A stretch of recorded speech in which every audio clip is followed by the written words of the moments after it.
আসসালামু আলাইকুম। আজকে আমি আপনাদের সাথে শেয়ার করব মজাদার এবং খুবই ইজি একটা রেসিপি, যে কেউ এটা করতে পারবেন। তো চলুন দেখে নিই আমার কি লাগছে। আমি একটি প্যান বসিয়ে দিয়েছি এবং একটি ছাঁকনি নিয়ে নিয়েছি। আমি এটাতে পানি ছেঁকে নিব। এটা হচ্ছে ডাবের পানি। আপনারা পরিমাপটা ঠিক রেখে করলে আপনাদেরটা পারফেক্ট হবে।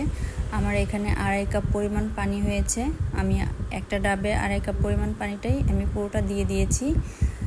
তো আপনারা 2টা ডাব যে কয় কাপ হয় সেই পরিমাণ সব কিছু দিলেই হয়ে যাবে। আর ডাবের পানিটা একটু মিষ্টি, তো সেটা মাথায় রেখে আপনারা চিনিটা দিবেন যে যেমন মিষ্টি পছন্দ করেন। আমি 1/4 কাপ চিনি দিয়ে দিয়েছি এবং আগার পাউডার দিয়ে দিব 1.5 টেবিল চামচ।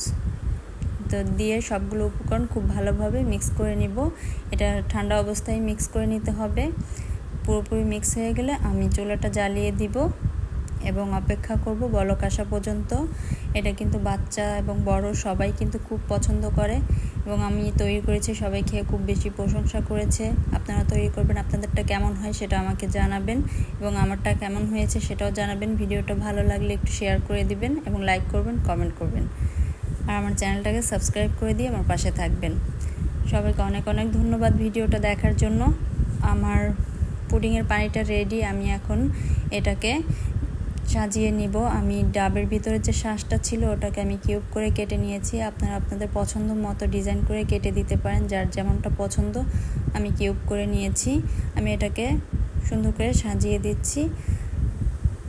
এটা সাজানো হয়ে গেলে আমি দিয়ে দিব ডাবের পানিটা এবং এটা দিয়ে আমি কিছুক্ষণ বাইরে রাখবো যাতে ঠান্ডা হয়। ঠান্ডা হওয়ার পরে আমি এটাকে ফ্রিজে রাখবো আধা ঘন্টা 20 মিনিটের মতো। তাহলে এটা খুব সুন্দরভাবে জমে যাবে এবং সেট হয়ে যাবে। আপনারা তারপর আপনাদের পছন্দ মতো সাইজ করে কেটে নেবেন।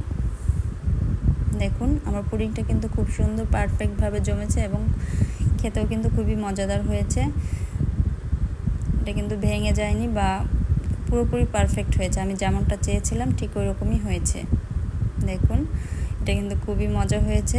আপনারা বাসায় এভাবে ট্রাই করবেন, আপনারটা কেমন হয় জানাবেন। সবাই ভালো থাকবেন, সুস্থ থাকবেন। আল্লাহ হাফেজ।